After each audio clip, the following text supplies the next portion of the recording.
like, we talk about, not giving up and working hard. Like, how important is it to be self-sufficient and possess those skills of get knocked down, get back up, make sure that you can, challenge whatever is in front of you? How important? It's very important because some of these jobs, they are like, you're like in the top tier of the company. So they expect you to produce something. They are relying on you to bring something to the company. So you're not going to, they want to see you produce something.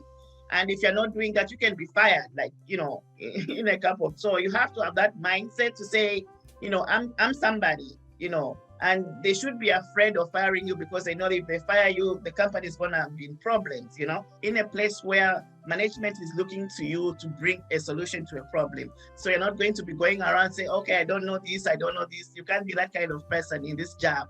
You have to be a person, you have to be a team player. You have to be a person who brings solutions, at least, once in a while.